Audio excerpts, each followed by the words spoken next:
Okay, so hi. Thanks for letting me Hello. interview you. This is, for my Yes. Patreon, not for Yes, I anything know. else, but we've been promising to do it for, I don't know, months. I like to tell people that my wife is the most excellent at going, can we just do that later? And then later it's like 2 days, and then it's like a week, and then it's like a month, and then it's 4 months. And I wonder why. I have procrastination issues, evidently. Something like that. Yes. Okay. So this is really an interview about your acting, which I feel like you talk a lot about the trans stuff, and maybe some of those stories will come into this, but really, I want to ask you about acting. So for those of you who don't know, Rachel Crowl is my wife, and we have been together for a very long time. When she Woot! acted, when we first met, she was an actor doing leading male roles for the most part. She took 12 years off of acting, worked as a regular person for a while, and then accidentally or incidentally got a film role, and now she is acting again full time. So, um, how did you learn to act? And well, these are two questions. How did you learn to act? By doing. Um, I took, I went to community college after high school because I was expected to do something and I had zero aspirations other than partying, which I was good at. And I took a college theater course and I was like, oh, I get high and build sets. And they were like, you have to be in a play. And uh, so I was in Tartuffe by Moliere, was my first show. And I just discovered I really enjoyed it. It was something that was fun to do. And I did it for like a semester or two. And then I dropped out because I didn't give a crap about stuff. And long story short, I've made my way out of where I was to upstate New York to a small theater, professional theater, not equity, not union, but professional in the Adirondacks of New York. And I just learned by doing, by being on stage with people who were better than me, by being willing to ask questions, to observe, and to sort of lean into when people told me I had strengths, I sort of learned to lean into them because it meant that other things that maybe I wasn't so strong at, I could work on those while still using my strengths. So yeah, I sort of did not do a classroom learning how to be an actor. I just sort of found myself an actor, enjoyed it, and sort of found a way to keep doing it. And in that process, I learned how to be an actor. You're muted. That had to happen at least once. I'm very sniffly because it's allergy season, so I was trying to prevent me from sniffling on camera. Um, it's one thing to act, so a lot of people do it for fun, right? But how did you get into the business of it? Well, I mean, that theater upstate New York, I mean, I started getting paid immediately. And like that was like I was like getting paid to be an actor. And I lived there off and on for like 6 years and I did everything under the sun there and I got paid. I had to have a sort of a day job. I mean, for a long time, I had to have a day job. But I've been very fortunate in that almost my entire career, I've been paid, um, which is still true today, thank God. Uh, so it's not so much that I tried to get into the business as I sort of found myself in the business and then kept at it at a level before I transitioned. I wasn't union. The theater I worked at in New York was not union. It was off Broadway, but it wasn't union at the time. But I got paid, I got health insurance, blah, blah, blah, blah, blah. I did a little bit. I got to go to Brazil. And then when it came time to sort of like look for, when I transitioned, I sort of retired from acting. So the business of acting wasn't something I thought about anymore. Now that I've come back to it, uh, coming back to it via an independent movie in which I had a lead, made it much easier to sort of get an interview with the manager, Ryan, who I love, who signed me. And then a couple of years at OSF, Oregon Shakespeare Festival, and some success there and some success auditioning for various things made it much easier for agencies to be like, oh, she's interesting. We could probably make money with her, theoretically. So that's kind of how I fell into the business of it by, you know, there is no set way. And I always want to tell younger actors, like, you should ask questions. Back in the day, it was kind of like the business of acting was kind of a mystery, and you had to like pay money to some guru who would sort of guide you through the thing, because like actors just for whatever reason wouldn't talk. And now that's, I think, a lot different. But everybody's sort of path to being a working actor is going to be different on some level. But at some point, you get to a place where managers and agents and casting directors begin to know you. And then they're like, I want to work with you. And that becomes a sort of a self-perpetuating thing. So at some Hi, point Bella. you don't really have to look for it. People start to notice that you exist. Yeah, well, that was the way it happened for me. I mean, young, beautiful people sometimes just sort of find themselves in those positions. I don't know. I can only sort of say how it worked for me. Sure. So how do you think about your technique or style of acting? Do you have a classification for it at all? I don't.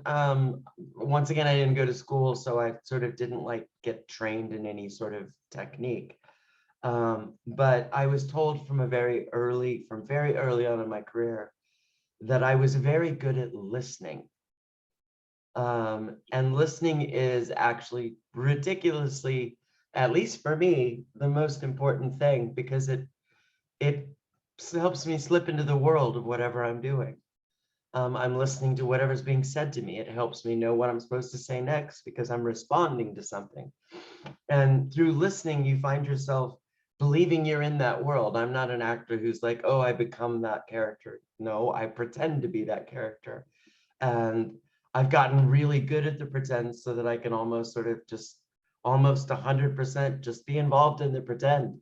And I guess that's probably where people go, oh, yes, no, I am the character, because you're kind of mistaking this sort of high level pretend for, I don't know, something cosmic. But I think really it is you're just like really good at pretend.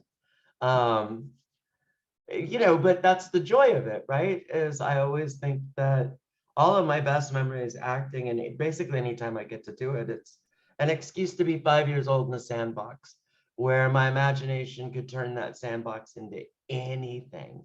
And that's kind of how I think about acting and my technique. I mean, there is a phrase by the teacher Sanford Meisner, the Meisner technique, that I've run into a couple of times that seems like, oh, that makes sense to me, or at least that's a pretty good way to put it. And like the key sentence for Meisner stuff is to live truthfully under imaginary circumstances. So to me, that's just, you know, hardcore pretend. So yes, note from her wife, at some level, Rachel has never really grown up. So she might be more, I mean, you really are, right? I mean, there's a little part of you that's like the most mature human being I've ever known. And we're going to get into that. But also, you're a kid, right? I mean, there's a childlike quality to you that's really profound and useful. I like playing. Yes, you like play, and yet you married me. Anyway, who has like no play in me at all. Okay, so representation, you said you found as a result of getting that independent film and getting a lead in that. So how often do you talk to them, and what's your sort of relationship with having managers and agents and agencies, and because there's a couple now, so. Right. Well, the people that I talk to the most are Ryan and Alan. They are my managers, and they are also my friends. And that to me is like one of the most delightful things that's come of this, is that the people who are most interested in my career are also my friends, and I'm interested in their career too. Like it's a mutual, we all like each other a lot. So I talk to them at least once a week. I mean, I give shit to Ryan all the time, and he does with me as well. I did sign with an agency, but I'm sort of out. I'm sort of the jury's out on whether that was the right move or whether this is the right place. And that's good. You know, you need to keep questioning, are the people that you have signed with, are they doing the work for you? Are they advocating for you to get into more and more interesting audition rooms for more and more interesting parts? Do they know how to sell you? Ryan and Alan, my managers, they're very good at putting me up for all kinds of different things. And so like the agency is, I think, still hopefully trying to figure out how to work with me. Whereas, and then I got a voiceover agent, which is a different thing. And that's been, I mean, I've booked one thing out of maybe 150 auditions since I signed with them. But that one thing was like a decent chunk of money for 15 minutes of work. So that's not a terrible thing. And I just sort of keep them apprised of what I'm doing so that they know, oh, she's in LA doing this thing with Warner Brothers Discovery. So it's going to be hard for her to audition unless we're okay with her using her phone. So I keep in touch with them that way. But really truthfully, the only people I really talk to, and I feel like really are on the same page with me about my career and what we want to mutually achieve, is Ryan and Alan, my managers. And on some level that makes sense, because managers are kind of like taking a slightly bigger view. They're looking at the career and they're looking at choices for you, things that would help you, you know what I mean? Or be good for you. Whereas agencies sometimes are just like, well, we just need you to book stuff because we want to make money. So it's all hit or miss. I think the biggest thing that's true about the acting career that I found is networking and meeting people and not being an asshole, being good at what you do, showing up on time, being reliable, be doing good work when you're asked, being able to take a note, not to fight back because you think you're correct, because it's always good to sort of like have somebody go, did you ever think of that? And instead, if you can kind of like go, no, but that's interesting, I'll try it. Like many, many times magic happens because of that. And people remember that.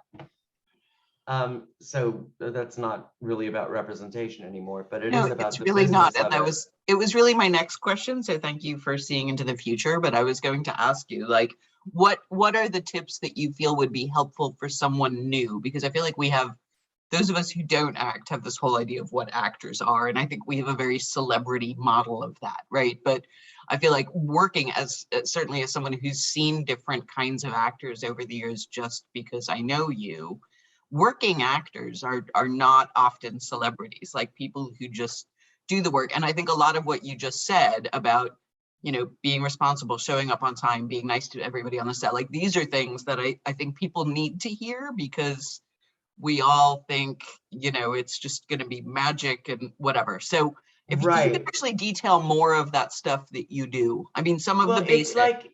it's like the what I think of as the real world, like 9-to-5 jobs, except that an acting career, you're going from project to project to project, and they are new people almost every time, unless you develop a relationship with a director or a theater or a filmmaker or something like that.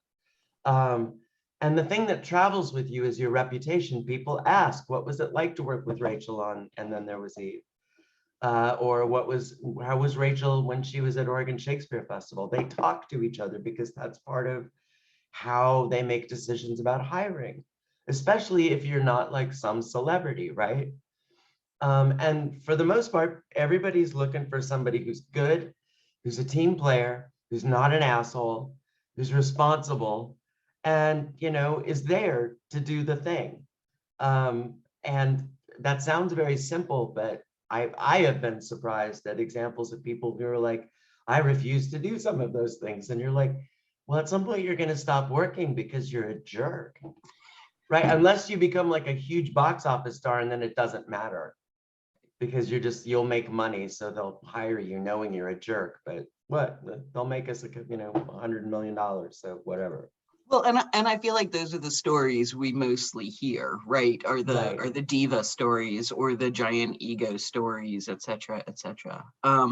So it's just that practical part of it. It's like, be nice to people, thank them for giving you opportunities. Like, I mean, you know, especially because I teach working with younger people, it's like, I'm not sure the world is the way you think it's going to be, right? Being professional, being on time, and of course, still having whatever your limits are as well, right? There's certain things that, like, most trans women are not going to play a before and after part. There's all sorts of people who I think have their personal politics are also important, and yet Absolutely. that doesn't mean you won't go, okay, let me consider this, but let me tell you why this might be a problem, or why you can't find Right, someone to right. play this part, say, in particular. Um, okay, that's useful. Do you think there's any specific play that, like, every actor or most actor should study, or even a type of play? Yeah, no, definitely. I think if you're going to do comedy, you really at some point in time really need to take a look at Waiting for Godot, because it's an incredibly funny play, but it doesn't seem like it could be funny at all. But the rhythms of it are pure vaudeville. Like the whole sound of it and the way it goes and the way that things work is all vaudeville. And if you can learn how to get laughs in Waiting for Godot, you can get laughs in just about anything. Because even though that play is beautiful and sort of unknowable, and the language is sometimes inscrutable, it's still very caught up in this beautiful rhythm that comes from the vaudeville stage. And so even if you don't understand why that was funny, sometimes it's like, well, it just worked out in such a way that it was funny. So that to me is like a masterclass in figuring out comedy. But I also like, if you're going to be doing plays in English, you should look for the writers who are really in love with the language. In my case, I worked on a lot of classical theater. So I got to do a couple of George Bernard Shaw plays, which are really in love with language. And Oscar Wilde, The Importance of Being Earnest, which is one of my favorite plays or pieces of literature of all time, is almost exclusively a delight because of its language. And it's good to learn how to wrap your lips around those kinds of things, but also to be able to find the funny in something that's not like a situation comedy that's close to your life. It's useful to find the funny things that we've all kind of gone, you know, that's kind of universally funny. There's a reason we still do The Importance of Being Earnest, because it's actually funny. But nobody talks like that, and nobody thinks like that anymore. And da, da, da, da, da. So it's also a good workout for you as an actor to work on plays that are out of your time period, I think, especially the comedies that have lasted, because you start to get the bones of why something's funny. Oh, it's the rhythm, it's the setup, it's the timing, it's the way it lands. It's, I mean it so much. Like that sometimes is what makes things so funny, is how much you absolutely believe in what idiotic thing you're saying. So I'm a huge fan of that. I always think everybody should at least have to do Shakespeare once. And quick tip about Shakespeare, like the way to deal with it is Shakespeare will give you 8 lines, and all of those 8 lines are just saying no, right? But it's 8 lines, but it's the coolest 8 lines of no you'll ever say. You'll learn something about yourself. You'll learn something about the world the character's in. You'll learn something about the way they think about the world, like how many analogies does this person string together to make this no a real ass kicking of a no, right? And so if you can kind of approach Shakespeare understanding that, like, no, all he's done is sort of just like expand these words into like these bigger things. It's fun as hell. And yes, it's daunting and hard, but it's also completely, when you get it right and it's coming out of your mouth like just regular plain English, that's one of the singular pleasures for me, at least, is getting Shakespeare on a level that people go, you know, I forgot it was Shakespeare. It just sounded like a person talking. Well, good Shakespeare does sound just like people talking, but most Shakespeare I think people see is not particularly good. I'm not saying that it's not also still valuable, but I think a lot of people see terrible versions of Shakespeare and they think that they hate Shakespeare. And it's like, no, no, no, it's supposed to be good. I mean, it's one of the reasons I'm glad to see sort of, film and celebrity, doing these, because I think then people are watching good versions that they've got Yes, really good actors to do. And yes, I want to see, Denzel Washington do a Shakespeare role, because why not, in right. a way that most of us, again, again, talking to students all the time, they talk about most of their theater experiences are like either being in plays, which I think is a great way to learn theater, or taking a playwriting or whatever, some version of theater class, being in a play, but also most of the time they've seen, especially straight theater, not musicals. And that's the distinction I'm making between straight theater, things that don't have Yes. music or have additional Things music, that aren't musical and theater. Musical musicals. theaters, yeah. Musical theater But is very much its own genre. most of them, the only experiences they've had seeing plays are high school productions. And I'm like, Mhm. go, please just go make sure you see Yeah, some well, it better was Shakespeare at interesting. some point in your I life. did like a consultancy with a college theater department in Wisconsin. And they all were like, well, we kind of grew up watching musicals. Like we just kept seeing musicals and musicals and musicals. And so straight plays are kind of a mystery to them on some level. And they were like, that's scary, kind of in the way that I look at opera and I go, no, I don't want to do that. Right.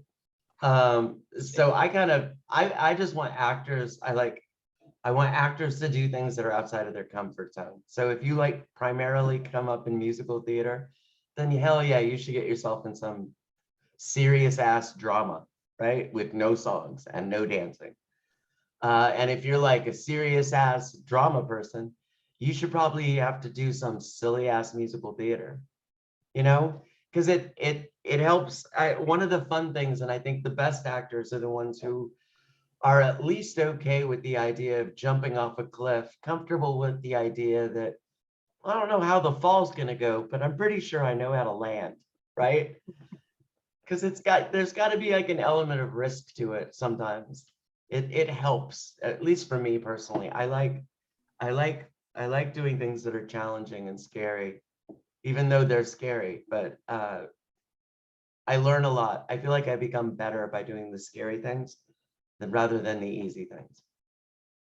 Okay, so I have to ask you a question. This is from the non-actors in the universe, because I am always awed by this skill. I've been awed since we first started. I started being your line runner, right? So memorization, like most regular people walking around the world, maybe have a poem or two memorized, maybe the Gettysburg Address in third grade. And I am regularly astonished at the just sheer number of lines you all learn and remember to deliver them kind of in the right order most of the time. But can you just talk about that as a skill? Because to me, it's fascinating. And I know when people say to me, oh, I don't know how to write, it's the blinking cursor, the blank page, and it's just terror. And I'm like, you just start writing, right? Which is not particularly good advice. Right. But in a similar way, I feel like well, you just learn them. And I'm like, I have no idea how you Well, do. I mean, yes, the very simplest answer is yes, you just learn them. You sit down and you learn them. But there are so many things that go into the learning of the lines. Like if you're getting a new play or a new film script or something, you read the whole thing and you pay attention to more than just your bits. You sort of try to understand the whole world. And then you go through and you read it again. That's the big thing with memorizing is you tend to read the stuff over and over and over again. But I read like for what is the story? And then I will sometimes read through and go, does anybody say anything about my character? And then I start to figure out what the scenes are about. Oh, this is what's really going on.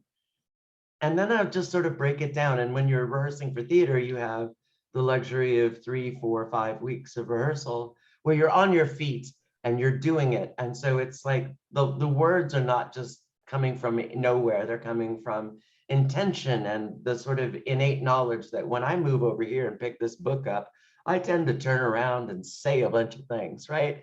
Like it all sort of hangs together and creates this scaffolding that then the script sort of lives on in your brain. And it all kind of makes sense now because you're like, oh, that's where we are. Of course, this is what I'd say because you just said that, you asshole, or whatever it is, right? Right. But it really does boil down to you read the thing over and over and over again, and you say it out loud a bunch.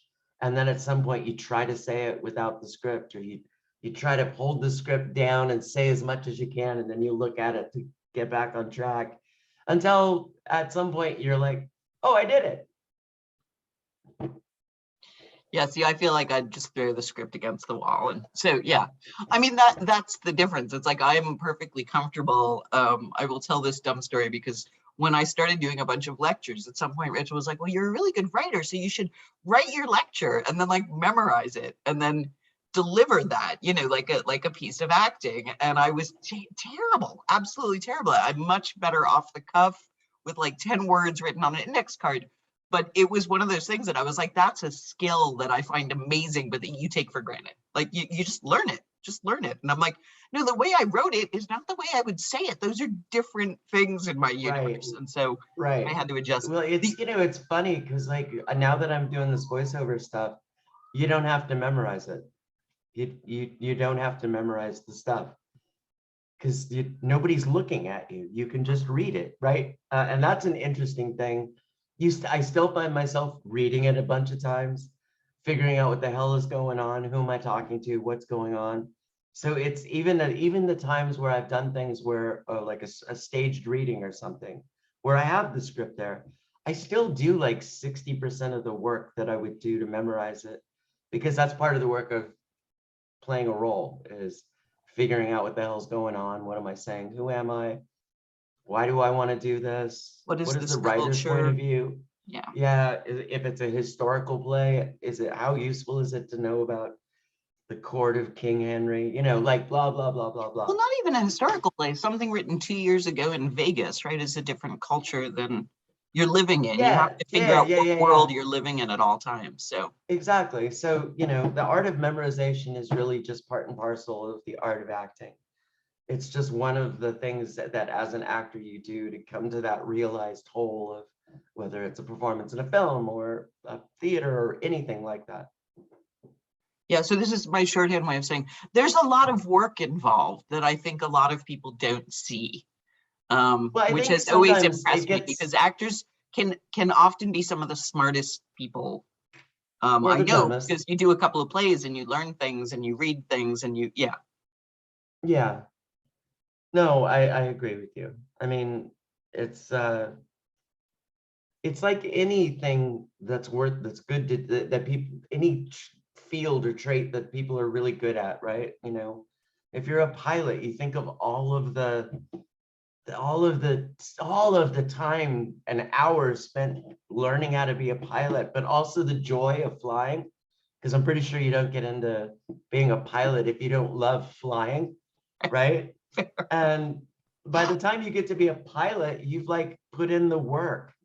And that's kind of I feel like about my acting career. It's like right now I've put in all of the work, and the benefits are my confidence is really high. My sense of my own skill level, my willingness to take chances.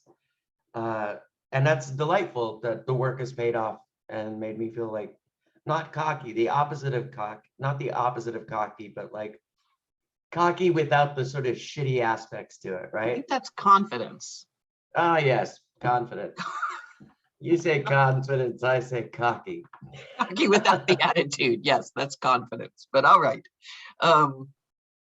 Okay, so what was your experience the first time you were backstage after the pandemic ended? Let me use giant scare quotes there, but like the first time you actually got to be in a room full of people and be backstage. And so Baltimore Center Stage, late August, early September, we started teching for the Swindlers. And the thing that I was like almost got choked up about was seeing the crappy backside of the theater, of the set, right? Because it's just wood and wires and things and, you know, little lights for cues. And it's, you know, it's the opposite of what the audience sees. And I was just so overwhelmed to see like the backside of a set, right? And you could hear people out in the audience setting lights up and working this out. And that was magic. I think more than any other moment of coming back was just being in the dark room, looking at the kind of, with like the blue lights of running lights backstage, looking at the backside of the set and listening to what was going on in front of it. And I was going, oh, I love this. This is so awesome. All the people, yes. And I was going to say, and you've always been very gracious and thankful for all the tech folks who actually run all the things. Oh, so yeah. I feel No, like I mean, saying that is important because again, I think those are people who get forgotten a lot, but there's like a million yeah, well, other that's people part who, of the thing about being a team player and recognizing that the team is not just your cast. It's not just your cast and your stage manager and director. It's everybody. The show we're doing right now here at Yale, we have 20 people in the running crew. The cast is 8 people. a lot more people to make the magic happen than the actual people on stage. Exactly. And the people get all the attention, right? The actors and the director and maybe a Yeah. couple of the whatever, the designers, Yes. but they get all the Yes. attention, but there's a whole bunch of other people who do awesome stuff. I just think about Although, whoever has to change you out of your in and out of your costumes for this show. It's 14 whatever characters. And yes, and we're already in the middle of tech, and so we're already figuring that stuff out. But the fun thing this time is we've done this show before. So they're looking at us going, so how do you want to do this? You've done it. You show me. And it's like really wonderful because it's like, cool, this is how it worked. And like they get to sort of like, nobody has to stumble through it. It's kind of lovely confidence building because it's a daunting, the show is Between Two Knees at Yale. It's a comedy. And it's very daunting from a technical point of view because just crap happens all the time. All the time. it's a very overstimulated play, but Yeah, it's but I think yeah. that's part of it. So It's like if Monty Python was 5 dudes off a reservation. well, yeah, I think, and a lot of people have seen Reservation Dogs. So one of those people, right, is one of the writers, and the Yep. sense of sort of like the tremendous grief, but also just the sense of the ridiculous is so amazing. Yeah. I'm really looking forward to seeing it again. Okay, I'm gonna last 2 questions. One of them is, what is your dream role? And you can think about that in terms of theater, on a TV show, a movie, however you want to answer that. You can give me 3 different answers depending on the medium. Dream role. I would love. So in theater, I would love to sort of try my hand at one of the biggies of the ladies of theater. You know, Who's Afraid of Virginia Woolf? Maybe one of Shakespeare's queens who are delightful. Maybe one of Tennessee Williams' Crazy Moms. Maybe something from Long Day's Journey, something like that. One of the great, maybe Chekhov even, whatever. That would be delightful. I very much want to be in a science fiction movie or TV show because that's my genre and I read it all the time. And I want to be on a set that's a spaceship before I die. I really want you to be on a spaceship set so I can come visit. And then, it's not so much a role as my hopes for my career is I kind of just want to be a character actor.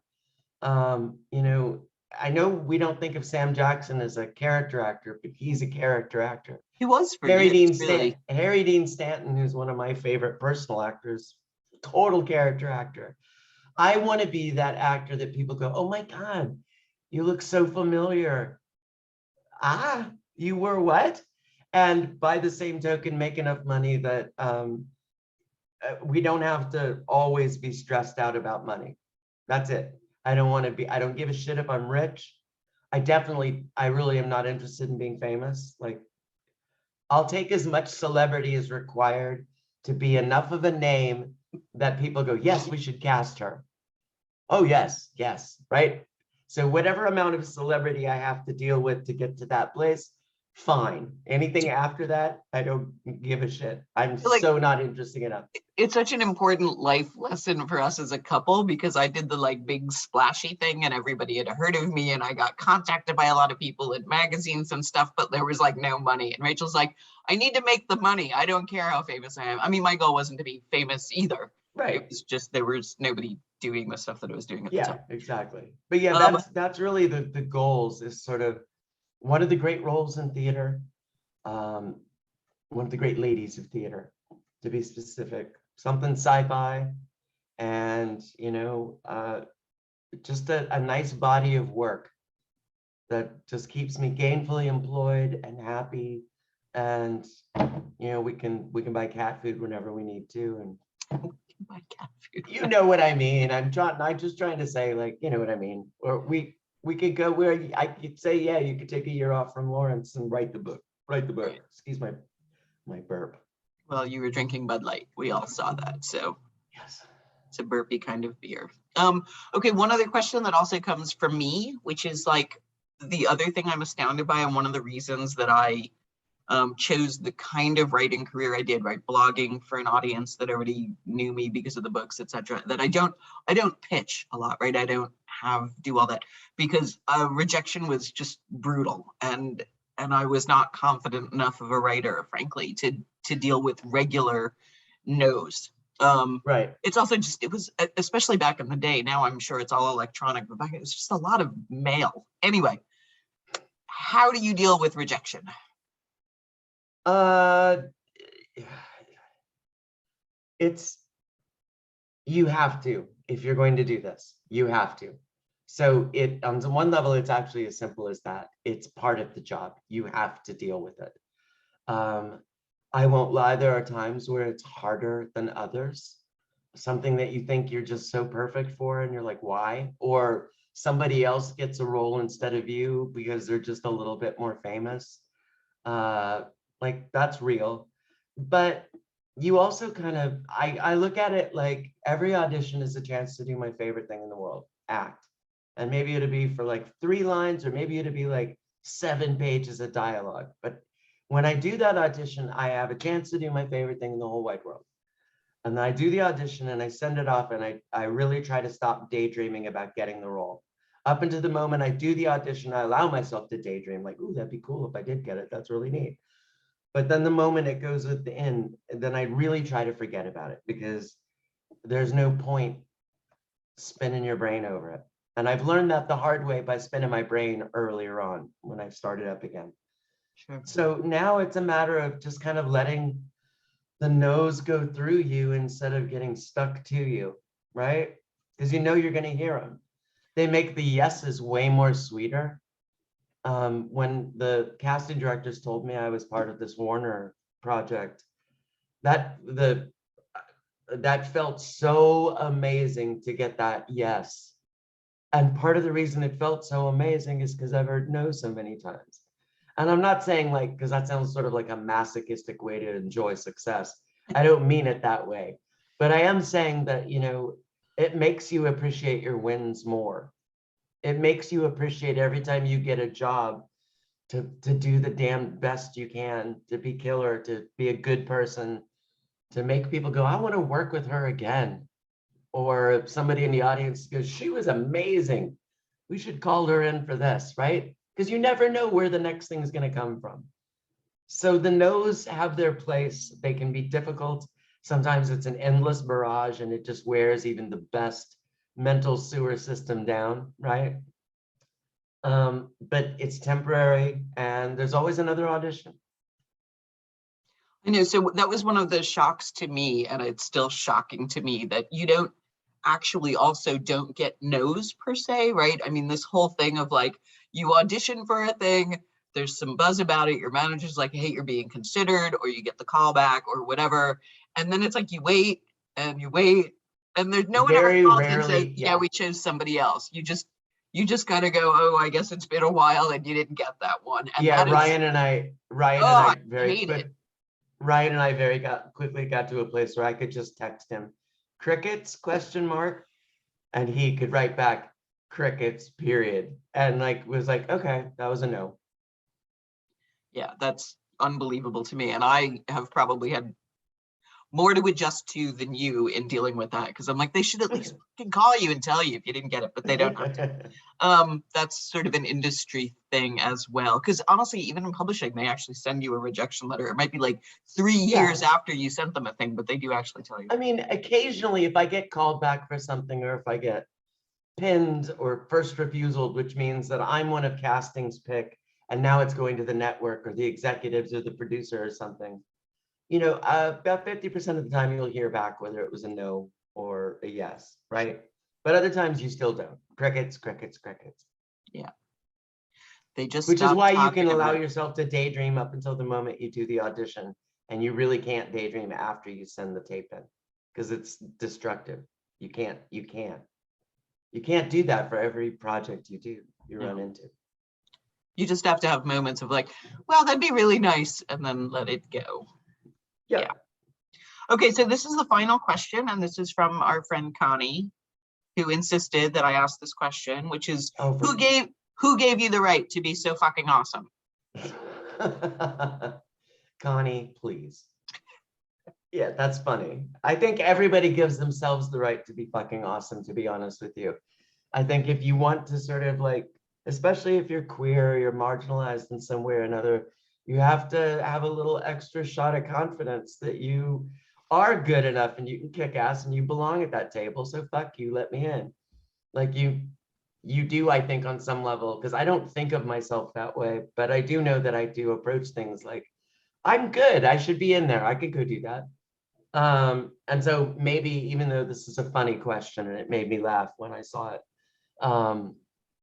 you do, I think, and I think this is true of any endeavor, right? Whatever it is you want to do, you know, if you're like the beekeeper and that just fucking gets you going, you want to be the best, right? You want to have the confidence that when people go, what do? You're like, I'm a beekeeper, motherfucker. You know what I mean? You've got that, like, I keep bees. Thank you, Eddie Izzard. But but I mean, that's true for anything that you do with passion. You should actually be like, this is what I do, and I think I'm a badass at it. And if you actually are good at it and you have humility and you realize, oh, I am actually good at this, like the very next thought is, okay, slow down, camper, right? Okay, that's cool. You plateaued at like some self-awareness of your abilities. Don't go running wild with that either, right? It's always this like, you know, tension between letting yourself believe your own hype and thinking you're a badass. That was honestly because you'd already gotten reviewed a lot when my books came out. You gave me the advice that if you want to believe the good feedback or the good criticism, it means you also have to believe the bad criticism, and or vice versa, right? If you're going to believe every negative thing, if you're, say, someone like me who wants to believe all the hateful, awful things that people say or struggle with them, but then I also had to believe the people who are like, hey, your books are fucking awesome, right? So yeah, so even in response to criticism or hiring, whatever, like keeping that even keel of like, I am not God's gift to whatever, but I'm also not a miserable wretch. Let's try to work out something in between there. I learned when I'm acting version first go around, when the Times was reviewing shows that I was in, and they loved me and they didn't like me and they were indifferent, or I was the only one that got singled out or whatever. The interesting thing about reviews, and every actor has their own relationship with that, I'm interested in how the production came off. I am always interested in how, because it's like somebody literally writing down their impressions of this thing you worked on. And yes, you're looking for your name and you're like, oh, whatever. And sometimes they get it horribly wrong or whatever. But I find it very interesting just to get a, you know, like a reality check or a heat check or whatever that says, well, that's what they saw. Interesting, right? And yet I know other people who want no part of seeing any of it. And that's totally legit. Like, you know, I still kind of go, if it's terrible, I probably don't want to read it, right? Because who needs the fucking heartache? But if it's like, this is a really interesting, complicated review, I absolutely want to read that one, because that means somebody's like done some thinking and grappling with the work or what they saw, right? Well, because yeah, I mean, I always said the criticism that will help me be a better writer is criticism I want to read. Someone just going, oh, this bitch has no right to fucking write this, right? Yeah, Dismissible, right? boring. Yeah, Anyone dismissing, I would argue, anyone else's voice or talent or confidence or whatever. But that notion of going, hey, if you can give me feedback that actually helps me think about, like, maybe even you read this and I feel like you didn't get what I was trying to say. Well, then something I wrote didn't work. So I want to know what that is, right? That's yeah, how to write for exactly. an audience that maybe doesn't automatically understand how my brain works. We Right. all have to explain how our brain works. Okay, so I want to do this with you just because we never talk about acting. I feel like you and I do, but people often forget because, you know, trans couple, all of that stuff, that really we've both been working artists together. Like half Yeah, of our marriage is negotiating how to make a living, who earns the health insurance, all of that right. stuff. And also I'm just amazed that, as I told many people, if there was any, however old you are, a trans woman who was going to go make a career later in life, it was you, because first of all, magic, and secondly, you know, you're going to stick to it. So that's My it. favorite thing to That's do. my fangirl moment. I don't often do fangirl moments with you, but you got one right there, Carl. So Well, I love you, babe.